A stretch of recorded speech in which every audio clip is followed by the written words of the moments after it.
The air was thick with the scent of expensive champagne and subtle intrigue. Conversations hummed in hushed, sophisticated tones, punctuated by the occasional clink of crystal glasses. It was an evening where New York's elite gathered not just to celebrate, but to observe, judge, and whisper about those who stood at the pinnacle of power. At the center of it all stood Nathan Sterling, a man as enigmatic as he was powerful, dressed in a perfectly tailored black tuxedo.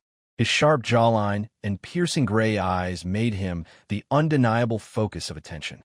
Yet there was a distance in his demeanor, a cold detachment that kept the world at bay. No woman stood at his side.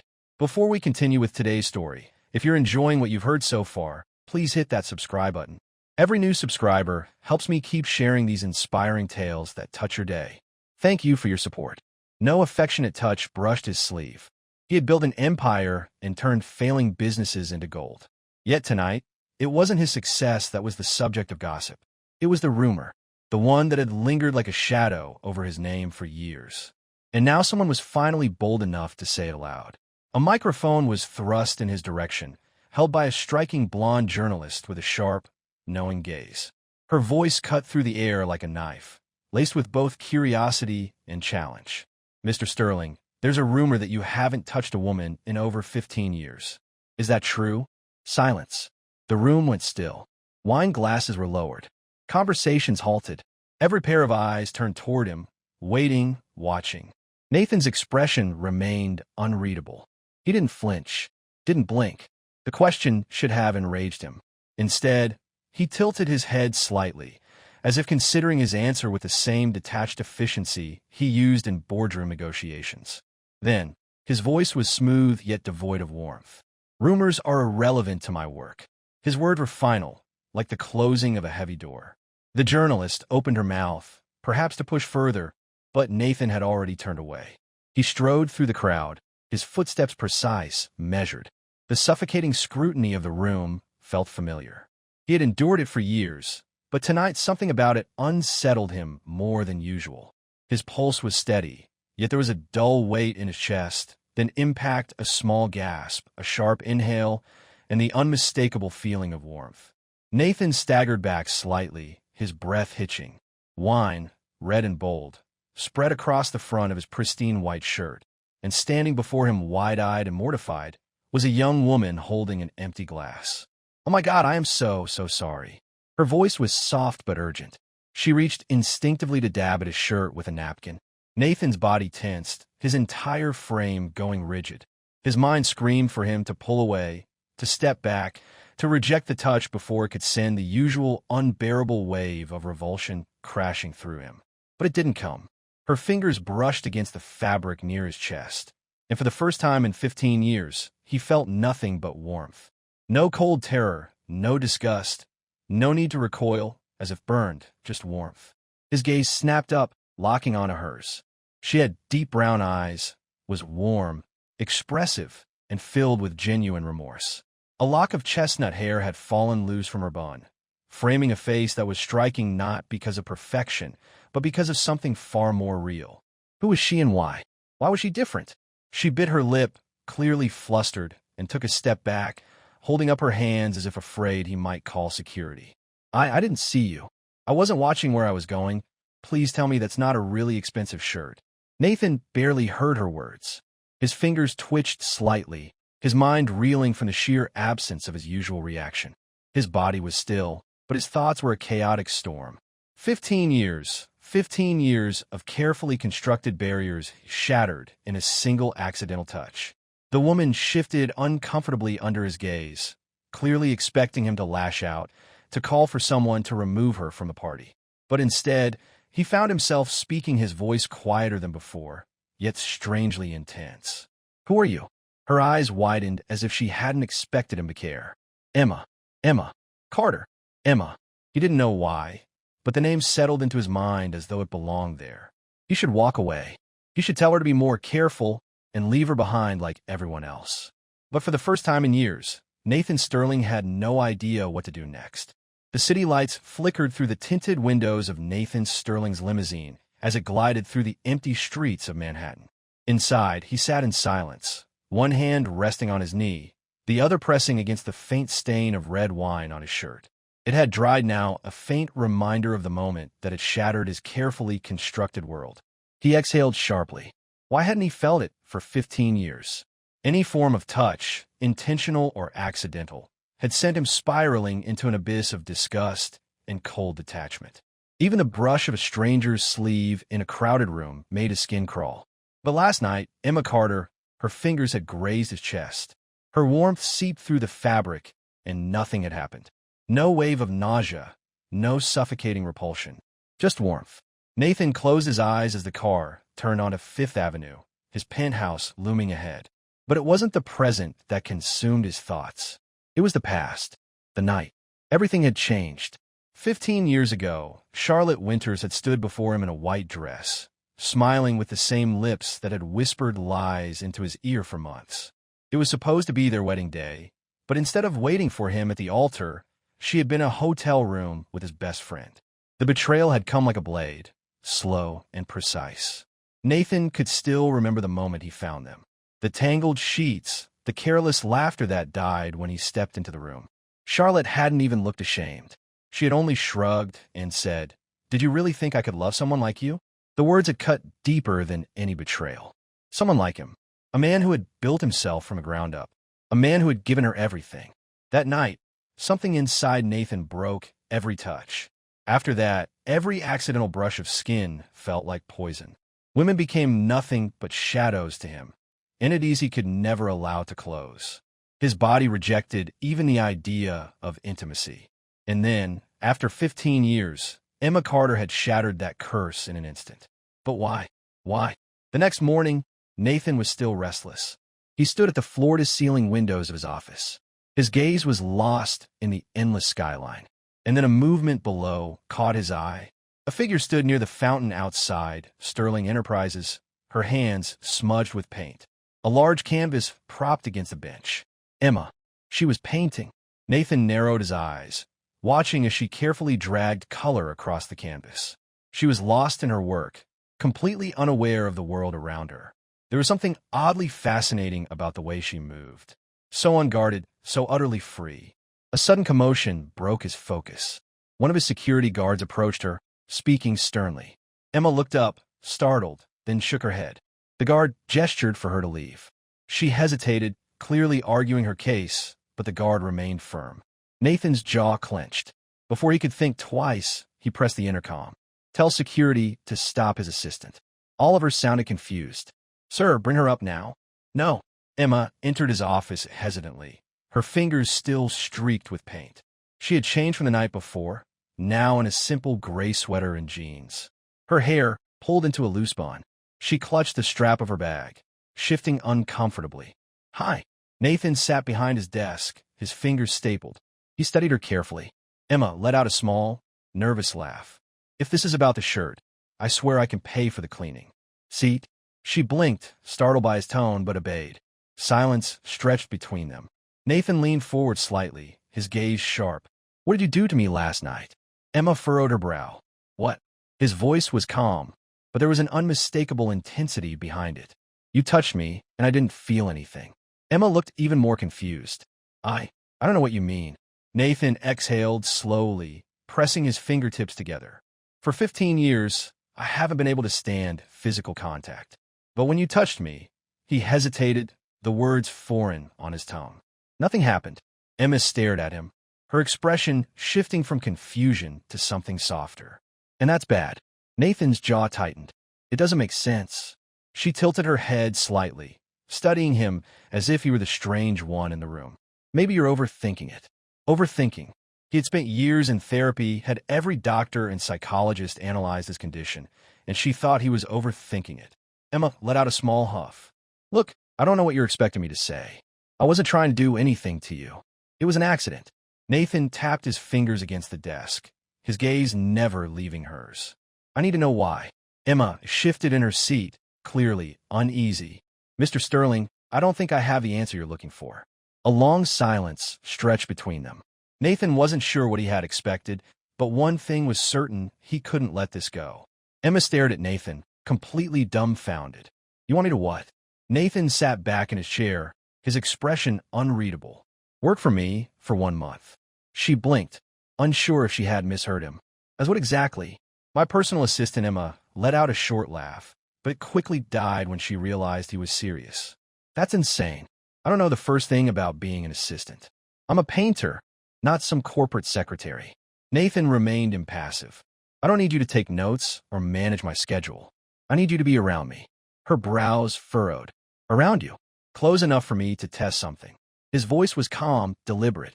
"I need to know if what happened last night was an anomaly or if you're different." A strange chill ran down my spine. "You're offering me a job just to see if you can tolerate being touched by me." "Precisely." Emma scoffed. "That's the most ridiculous thing I've ever heard." Nathan tilted his head slightly. "I'll pay triple the average salary for the position." Emma's breath caught in her throat. Triple. She thought about the pile of unpaid bills on her kitchen counter, the eviction notice hanging over her apartment, and the dream of opening her own gallery that felt further away with every passing day. This was crazy, completely insane, but she needed the money. She let out a long breath, rubbing her temples. 1 month. Nathan nodded. 1 month. Emma exhaled sharply, then crossed her arms. "Fine, but this turns out to be some weird power play. I'm out." Nathan's lips curled into the ghost of smirk. "Understood." The next morning, Emma arrived at Sterling Enterprises. She is still questioning her own sanity. The skyscraper was intimidating, sleek glass and steel stretching into the sky, a reflection of the man who owned it. She had no idea what to expect. What? He suddenly recoiled the second she got too close. Would this entire experiment be a colossal waste of time? She stepped into his office, carrying 2 cups of coffee. One for him, one for herself. Nathan was seated at his desk, reviewing documents. His expression was unreadable, as always. Without a word, Emma placed his coffee in front of him, and in that moment her fingers accidentally brushed against his. She froze.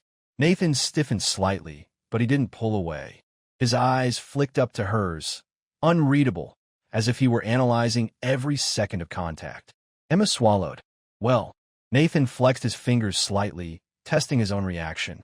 Finally, he spoke, his voice low. "Nothing." Emma wasn't sure why, but she felt a small wave of relief. "Guess that means I get to keep my job for another day." Nathan didn't respond, but she swore she saw a flicker of something almost like intrigue in his gaze. Later that evening, Nathan was preparing for a high-profile investor dinner. He stood in front of the mirror in his office, adjusting his tie with a slight frown. Emma sat on the couch, flipping through her sketchbook absent-mindedly. She noticed his frustration inside. "You're doing it wrong." Nathan arched a brow. "Excuse me?" Emma got up and walked over, standing directly in front of him. "Here, let me." Nathan stiffened, but didn't step back. He watched as she reached for his tie, her fingers grazing the fabric of his crisp white shirt. Her hands were quick and efficient, movements precise as she adjusted the knot. Nathan could feel the warmth of her skin through the thin fabric. Her scent was something soft like vanilla and paint lingering in the air. And still nothing. No disgust. No overwhelming need to pull away. Instead, there was something else. Something new. Warmth. It wasn't just an absence of fear. It was something comforting. Emma stepped back, oblivious to his thoughts. "There. Now you look less like a businessman who lost a fight with his own wardrobe." Nathan didn't respond immediately. He was still processing, still trying to understand. Why was she different? Why was she the only one? Emma waved a hand in front of his face. "Earth to Sterling. Are you good?" Nathan blinked, pushing his thoughts aside. "Yes." Emma grinned. "Great. Because if I'm going to survive a month working for you, you better start talking like a normal person instead of a walking corporate press release." Nathan exhaled sharply, almost like a laugh. Almost. For the first time in 15 years, he wasn't just tolerating someone's presence. He was enjoying it. The days passed, and the strange arrangement between Nathan and Emma became something neither of them had expected. Emma had assumed working for Nathan Sterling would be called transactional, just another chapter in her life she'd endure for the sake of financial survival.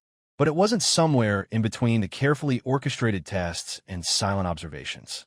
They began to slip into something dangerously close to familiarity. It was in the small things, the way Emma started leaving a second cup of coffee on his desk without him having to ask. The way Nathan began watching her when she wasn't looking. His once detached curiosity was now laced with something warmer, something unsettling. The way silence between them no longer felt heavy, but comfortable.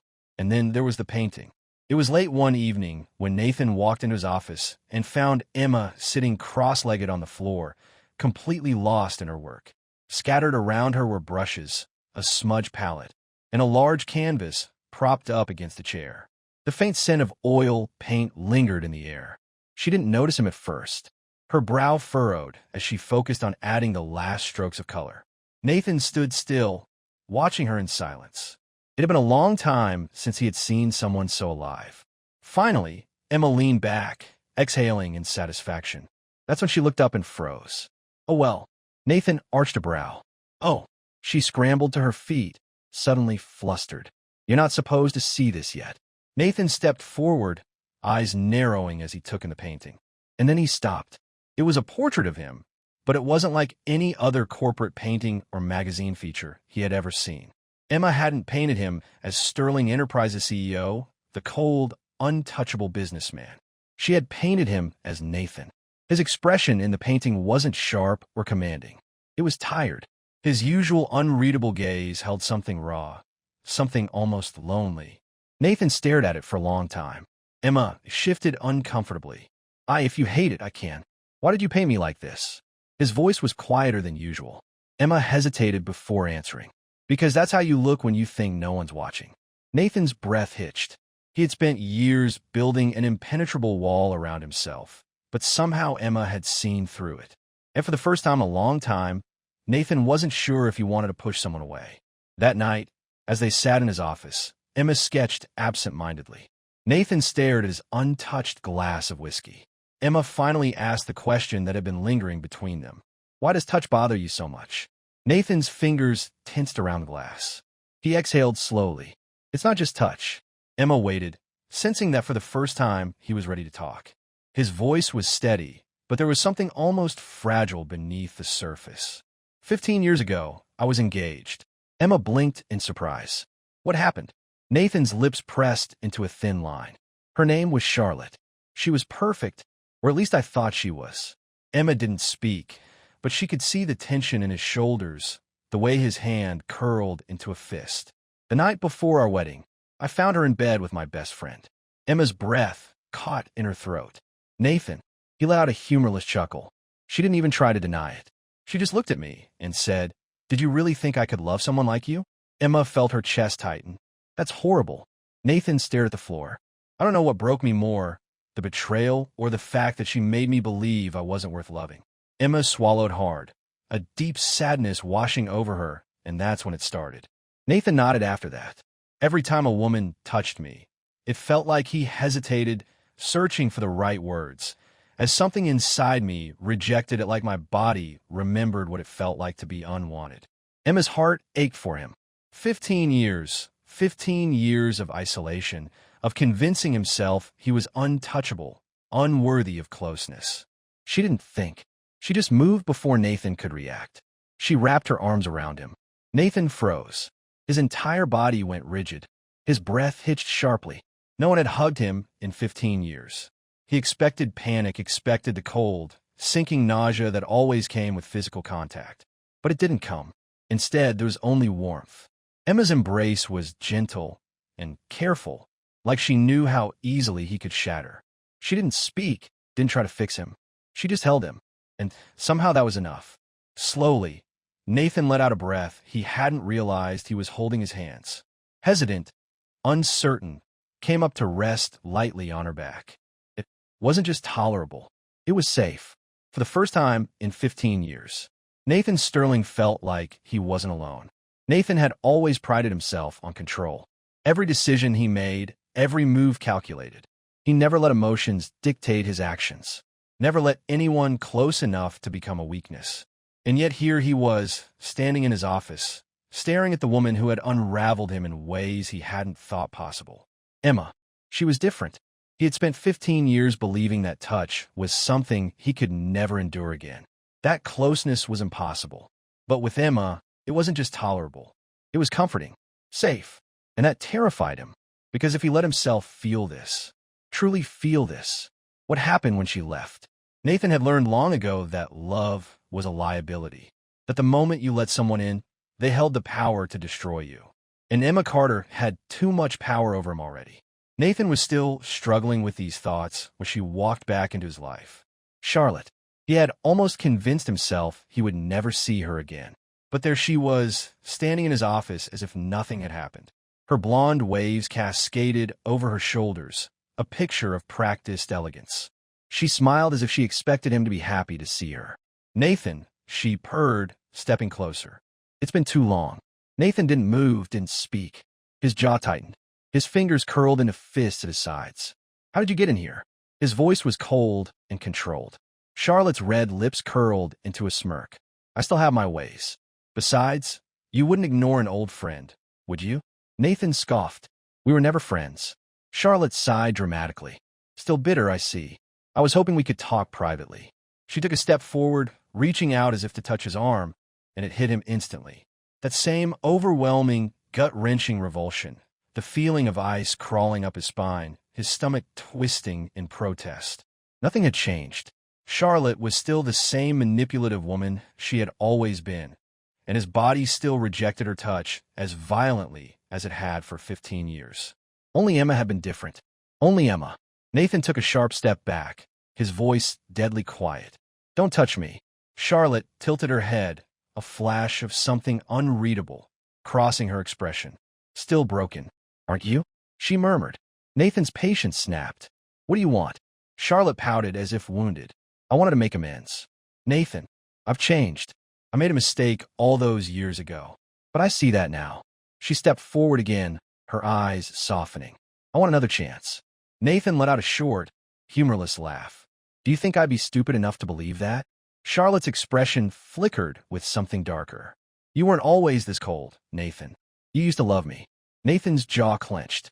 That was before I learned who you really are. Charlotte's gaze sharpened, and then, as if sensing that he was truly out of her reach, her expression shifted, calculating. It's her, isn't it? Nathan stilled, and Charlotte's lips curled into a knowing smirk. That girl, the one I heard about, Emma. Nathan? Silence was enough of an answer. Charlotte's eyes darkened. So that's why you can suddenly stand to be touched again. Did you find someone else to replace me? Nathan's hands tightened into fists. You were never irreplaceable, Charlotte. She laughed, but she wasn't amused. It was sharp-edged with something dangerous. We'll see about that. And with that, she turned and walked away. But Nathan knew this wasn't over. Charlotte had always been vindictive. When she couldn't have something, she destroyed it. Emma never saw it coming. A few days later, Nathan received an envelope. Inside were photos. Emma meeting with a wealthy investor. A contract with her signature. A bank statement showing a large deposit into her account. Nathan's blood ran cold. A take note lay on top of it all. Simple and cruel. She played you, Nathan. Just like I did. It was absurd. It had to be. Emma. Wasn't like Charlotte. She wouldn't. Would she? Doubt. Slithered in like poison. Emma needed money. He had offered her a job. Paid her well. What if she had seen it as an opportunity? A stepping stone. Nathan wanted to believe in her. But he had believed in Charlotte, too. And look where that had gotten him. Emma didn't understand why Nathan had summoned her to his office so abruptly. The moment she stepped inside, she could feel that something was wrong. Nathan stood by the window, his back to her, rigid with tension. Nathan? She asked hesitantly. He turned, and the look in his eyes made her stomach drop cold. Unforgiving. The same way he must have looked at Charlotte all those years ago. He tossed the envelope onto the desk. Explain this. Emma blinked, stepping forward and picking up the photos. Her brows furrowed in confusion. What is this? Nathan's jaw tightened. Don't play dumb, Emma. You met with an investor behind my back. You took the money. Realization dawned. Emma let out a short, disbelieving laugh. Do you think Nathan, though? This isn't what it looks like. His gaze didn't soften. Then tell me what it is. Emma swallowed hard. I was meeting with a gallery investor for my work. I didn't take anything from you, Nathan. Nathan's expression didn't change. And the deposit? Emma's voice wavered. It's from a grant for struggling artists. Nathan, I can show you the paperwork. I don't need to see anything. His voice was like steel. Emma's heart pounded in her chest. You don't believe me? Nathan didn't respond. And that silence hurt more than any accusation. Tears burned at the back of Emma's eyes. You think I'm like her, don't you? Nathan looked away. Leave, Emma. The sharp breath, a deep ache in her chest. Emma stepped back, tears slipping down her cheeks. I trusted you. Nathan clenched his fists but said nothing. Emma turned and walked out the door, and as it slammed shut behind her, Nathan felt it. The unbearable, suffocating emptiness. Nathan Sterling had always believed that losing control was the worst thing that could happen to a man like him. He had spent years mastering his emotions, keeping himself detached, untouchable. And yet here he was, standing in his penthouse, staring at the empty space where Emma used to be. And for the first time in his life, he couldn't breathe. Everything felt hollow. The coffee on his desk was too bitter. The silence in his office was too loud. His bed felt too cold. Emma was gone, and Nathan had been the one to push her away. The first few days, he convinced himself it was for the best. She had deceived him. She had to have deceived him. But the longer she was gone, the more those doubts began to crack. The warmth she had brought into his life, the way she made him feel whole, had that all been a lie? He found himself reaching for his phone more times than he could count, fingers hovering over her contact. But he never called. What did he even say? That he had made a mistake, that he should have believed her, that he missed her, that he loved her. Because that was the truth, wasn't it? Emma wasn't just the woman who had broken his curse. She wasn't just the exception to his touch. She was everything, and he had let her go. It was Oliver, his assistant, who shattered the last of Nathan's self-imposed blindness. He burst into Nathan's office one evening, breathless, gripping a folder so tightly his knuckles turned white. Sir, you need to see this. Nathan barely looked up. He hadn't been himself since Emma left, and even his employees had started to notice. Not now, Oliver. Now, Oliver insisted, slamming the folder onto his desk. Nathan sighed and opened it, then went still. Inside were surveillance photos, bank statements, and a transcript of messages, evidence all proving that Charlotte had fabricated everything the so-called bank deposit in Emma's name, a planned transaction for one of Charlotte's associates, the private investor meeting, a completely legitimate gallery, funding appointment twisted to look suspicious. And the worst part? Nathan had believed Charlotte over Emma. A sick feeling curled in his stomach. He had taken the only person who had ever truly seen him, who had ever made him feel whole, and he had shattered her heart. Oliver cleared his throat. Sir, I also found out where she went. Nathan's head snapped up, where Oliver hesitated. She left New York, a small town upstate. I don't know if she wants to be found. Nathan didn't even think. He grabbed his coat and left because Emma Carter wasn't getting away from him. Not this time. Nathan Sterling had never chased anyone before. People came to him. People needed him. He never begged, never pleaded. But for Emma Carter, he would break every rule he had ever lived by. The town was quiet, a stark contrast to the chaos of Manhattan. It was the kind of place where people knew their neighbors, where the air smelled of fresh paint and blooming flowers. Nathan had never been somewhere like this before, but he wasn't here for the town. He was here for her. His heart pounded as he pushed open the door of the small art gallery. The bell above it chimed softly. And there she was, Emma. She stood near the back of the room, arranging a display, completely unaware of his presence. Her hair was tied up messily, smudges of paint on her fingers, her expression one of quiet focus. For a moment, Nathan just looked at her. How had he ever thought he could let her go? Then, as if sensing him, Emma turned, and when her eyes landed on him, her entire body went rigid. The warmth in her gaze from before was gone. Now there was only hurt. Nathan swallowed hard. Emma. She didn't move, didn't speak. He took a hesitant step forward. I know I'm the last person you want to see, but He exhaled sharply. I was wrong.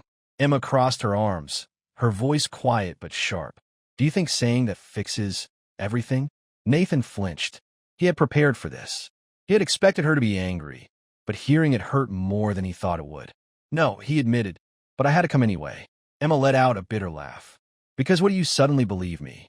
Nathan's jaw tightened. I never should have doubted you. Charlotte, she set you up. I have proof, but it doesn't matter, because the worst part isn't what she did. He took a step closer, voice thick with regret. The worst part is that I didn't trust you when you needed me to. Emma's breath hitched slightly, but she didn't let him off so easily. You broke me, Nathan. Her voice was raw. I trusted you, and you threw me away like I meant nothing. Nathan felt that like a punch to the gut. He forced himself to hold her gaze. You didn't mean nothing. You meant everything. Emma's lips parted slightly, her expression flickering between anger and something more vulnerable. Nathan took the chance. I didn't just lose the only person who's ever made me feel whole, he said quietly. I lost the woman I love. Emma froze. Nathan stepped closer, desperate for her to believe him. I love you, Emma, and I don't expect you to forgive me right away. But I'm here, and I'm not leaving until I prove it to you. Emma stared at him, torn between the pain he had caused and the love she had tried to bury. And then finally she whispered, You really hurt me, Nathan. Nathan swallowed, his voice rough. I know. A long silence stretched between them, and then Emma took a shaky breath and whispered, Okay. Nathan blinked. Okay. Her lips trembled, her eyes filling with unsaid tears. Okay. Prove it. Nathan broke. He closed the distance between them, his hands cupping her face, and then he kissed her. For 15 years, Nathan Sterling had feared touch. But this wasn't fear. This was everything. Emma melted into him, her hands clutching the front of his coat, her lips soft and warm against his. And for the first time in his life, Nathan felt what it was like to truly be home. When they finally broke apart, Emma was breathless.